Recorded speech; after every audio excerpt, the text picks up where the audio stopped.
Ya, rekan-rekan sekalian, bersama saya Andini, saya ucapkan terima kasih telah menyaksikan video ini. Kali ini saya bersama rekan saya, yaitu Mas Ahmad Jailani. Beliau ini sebagai kasih kesejahteraan sosial di salah satu desa di wilayah kerja kami, dan juga beliau ini sebagai operator atau pengisi data desa pada aplikasi 6NG online. Nah, kali ini kami akan sama-sama melihat terkait dengan usulan baru calon penerima bantuan sosial yang sebelumnya sudah pernah diusulkan oleh desa, dan setelah kami evaluasi bersama, ternyata ada beberapa usulan yang di ACC gitu ya, Mas ya, yang di ACC ataupun diterima dan ditetapkan oleh Kementerian Sosial sebagai penerima bansos.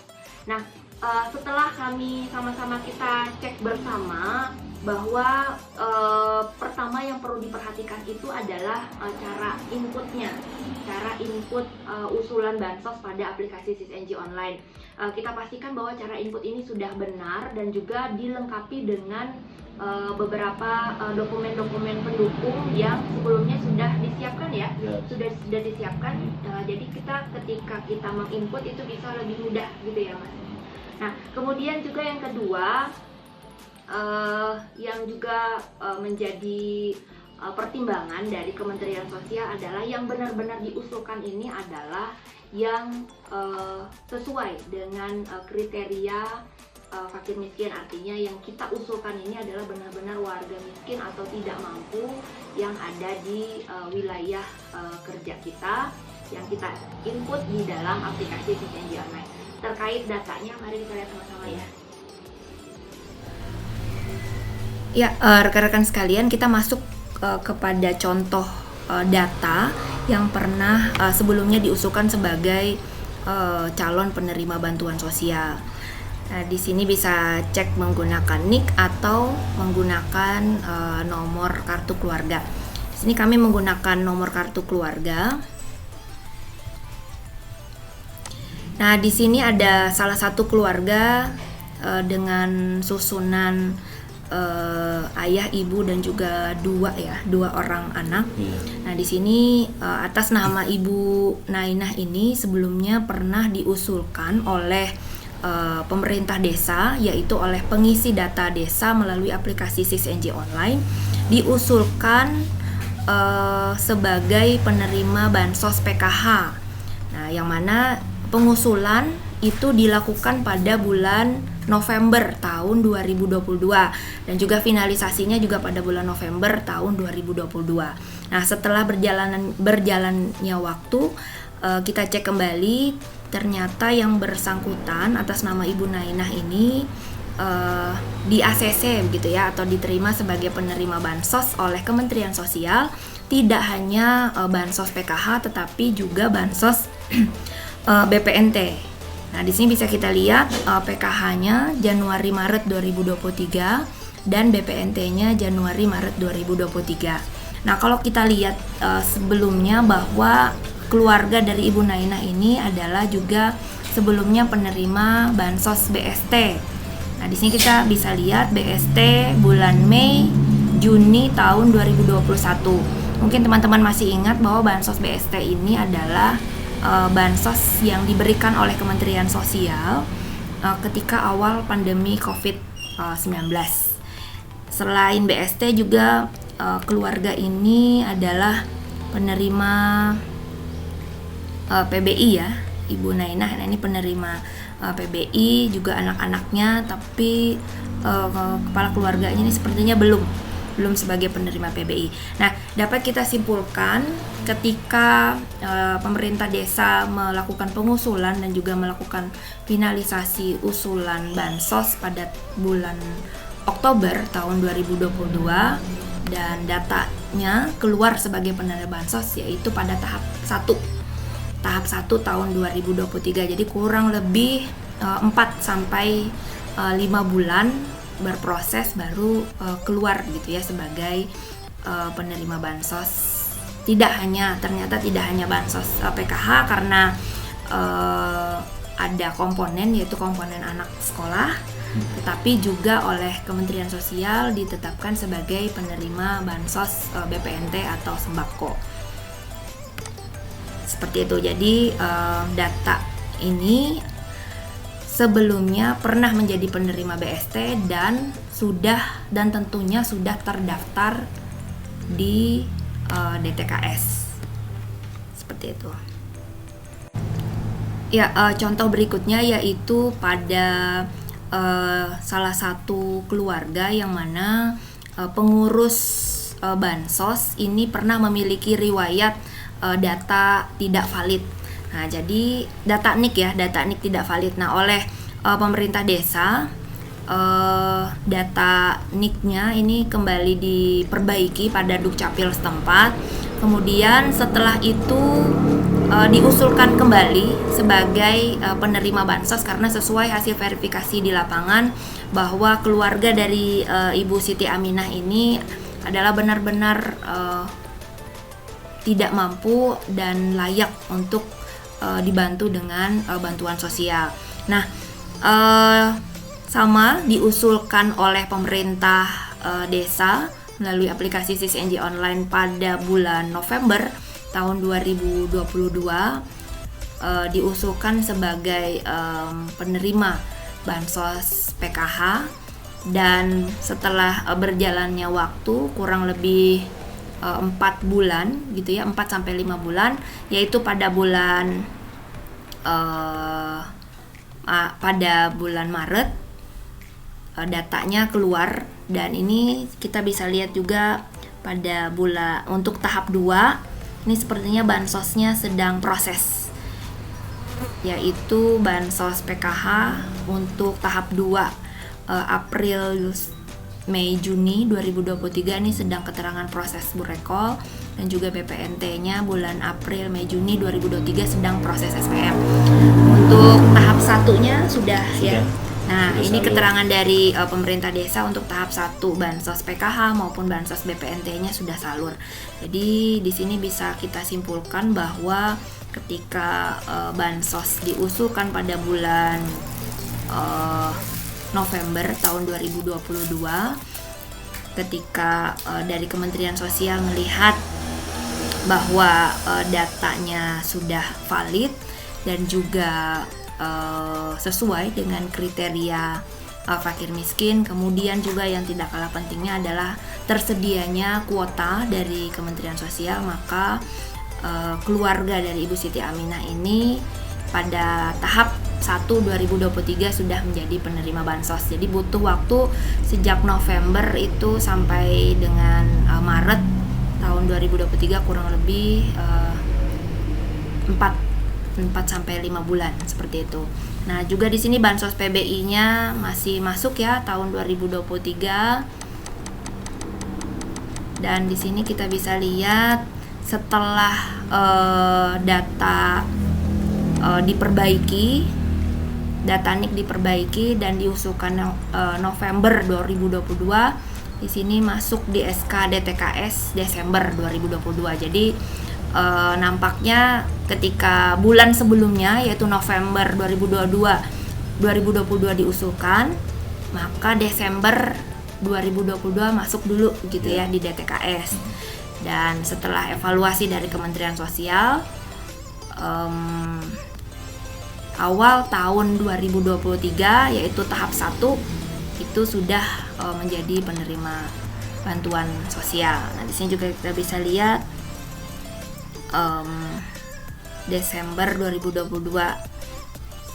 masuk DTKS, dan awal tahun 2023 menjadi penerima bantuan sosial. Seperti itu. Contoh berikutnya yaitu kembali kami menggunakan nomor kartu keluarga. Diklik cari. Nah, di sini ada salah satu contoh keluarga yang sebelumnya memang belum pernah begitu ya, belum pernah sama sekali menjadi penerima bansos, dan sesuai hasil verifikasi dari desa bahwa keluarga ini adalah keluarga tidak mampu yang layak untuk diusulkan sebagai calon penerima bantuan sosial. Nah, ini diusulkan sebagai penerima BPNT sama gitu ya, diusulkan pada bulan November tahun 2022. Dan di sini kita bisa lihat bahwa sekalipun ini salah satu dari anggota keluarga, di sini ibu begitu ya, ibu dari keluarga ini, karena di sini hanya ada dua ya, hanya ada dua anggota kartu keluarga, suami dan istri. Ini pernah terdaftar di DTKS pada bulan November 2021, tetapi belum pernah gitu ya, belum pernah ditetapkan oleh Kementerian Sosial sebagai penerima bansos. Dan pemerintah desa juga mengusulkan anggota keluarga lainnya, yaitu suaminya, sebagai untuk masuk ke dalam DTKS pada bulan November tahun 2023. Dan di sini bisa kita lihat sudah masuk di DTKS pada Januari tahun 2023. Nah, bisa kita lihat bersama bahwa setelah diusulkan bulan November tahun 2022 bansosnya, nah saat ini sama-sama kita bisa lihat keterangan untuk bansos BPNT adalah karena bansosnya ini adalah basisnya keluarga, jadi muncul pada pengurus bansos. Nah, atas nama Mas Kanah ini BPNT atau bansos sembakonya keluar pada bulan Januari sampai Maret 2023 atau tahap 1 tahun 2023. Jadi kurang lebih 4 sampai 5 bulan juga begitu ya. Setelah diusulkan dan difinalisasi, baru datanya keluar sebagai penerima bantuan sosial. Dan juga di sini sama-sama kita bisa lihat PBI-nya juga ada, juga masuk sebagai penerima PBI bulan April tahun 2023. Jadi ini sebelumnya sama sekali baik itu bansos PKH, bansos BPNT maupun PBI belum pernah ya, belum pernah menjadi penerima bansos. Tetapi setelah diusulkan pada November tahun 2022, kurang lebih 4-5 bulan, baru ditetapkan oleh Kementerian Sosial sebagai penerima bansos di tahap 1 tahun 2023. Dengan melihat ketiga contoh usulan tadi, dapat kami simpulkan bersama ya Mas ya, bahwa yang pertama, bahwa Kementerian Sosial akan mengevaluasi gitu ya setiap usulan dari pemerintah. Ketika usulan itu berhasil untuk diinput dan juga berhasil untuk difinalisasi dan sudah diproses oleh dinas sosial setempat, maka yang akan diutamakan untuk menjadi penerima bansos oleh Kementerian Sosial adalah yang sebelumnya sudah terdaftar ya, sudah terdaftar di DTKS. Jadi sudah kita lihat dua contoh itu sebelumnya memiliki histori pernah begitu ya, sudah pernah terdaftar di DTKS. Nah, kemudian yang kedua, untuk usulan bansos yang belum gitu ya, sebelumnya belum pernah terdaftar di DTKS, nampaknya tadi kita lihat pada bulan berikutnya itu terdaftar dulu gitu, terdaftar dulu masuk di DTKS, kemudian akan dievaluasi kembali oleh Kementerian Sosial sampai dengan selanjutnya menjadi penerima bantuan sosial. Dan yang ketiga juga yang menjadi hasil evaluasi kami adalah tentunya pertimbangan dari Kementerian Sosial, yaitu pada daerah yang secara aktif, teman-teman, aktif untuk melakukan verifikasi kelayakan. Nah, kebetulan rekan kami ini di desanya itu aktif, teman-teman saya di desa ini aktif untuk melakukan verifikasi kelayakan, bekerja sama dengan pendamping bansos. Nah, bekerja sama dengan pendamping bansos aktif melakukan verifikasi kelayakan untuk daftar penerima bansos yang tidak layak lagi sebagai penerima bansos itu dilakukan aksi ya Mas ya, aksi tidak layak pada SisNG online. Hal ini juga menjadi pertimbangan teman-teman, jadi pertimbangan dari Kementerian Sosial bahwa ketika daerah itu aktif untuk melakukan verifikasi, aktif untuk mengevaluasi para penerima bansosnya, maka usulan-usulan baru itu sepertinya menjadi pertimbangan ya, artinya ada yang disetujui gitu ya Mas ya, bansos yang diusulkan tersebut.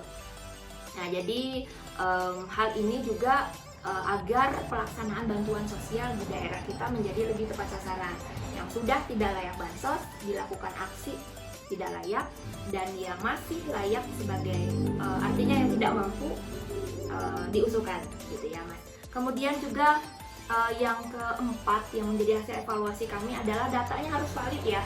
Nah jadi pemerintah desa berupaya semaksimal mungkin agar data para penerima bansos ini memiliki dokumen kependudukan terbaru yang valid atau padan dengan Dukcapil pusat, dan juga data dapodiknya ya. Kalau komponen PKH tadi data dapodiknya harus sinkron antara dapodik dan juga DTKS. Dan kemudian yang kelima yang menjadi hasil evaluasi kami, dan ini tidak kalah pentingnya sepertinya adalah adanya ketersediaan kuota bansos, artinya ada anggarannya di Kementerian Sosial dan ada kuotanya dari Kementerian Sosial, maka usulan-usulan dari kita pemerintah daerah itu bisa disetujui oleh pemerintah pusat. Nah tadi kembali sebagaimana yang sudah saya sampaikan, pelaksanaan verifikasi kelayakan itu sangat mempengaruhi ya, sangat mempengaruhi adanya kuota-kuota baru bagi kita untuk kita bisa mengusulkan pada penerima bansos baru yang memang benar-benar layak sebagai penerima bantuan sosial.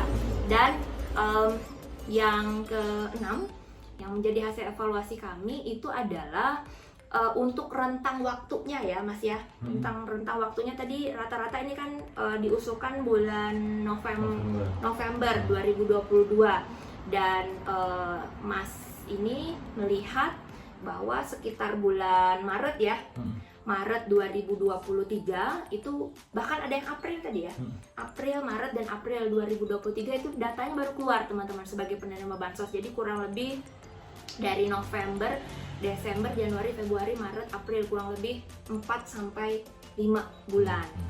Tetapi dari semua usulan bansos nampaknya juga memang belum semua ya, belum semua ter-ACC.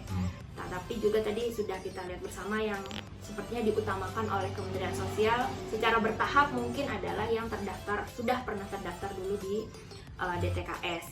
Nah jadi teman-teman, ketika usulan tersebut berhasil, kemudian layak sebagai penerima bansos dan juga ada kuota dari Kementerian Sosial, itu sepertinya dapat lebih mudah gitu ya, lebih mudah untuk bisa ter-ACC atau terrealisasi sebagai penerima bansos.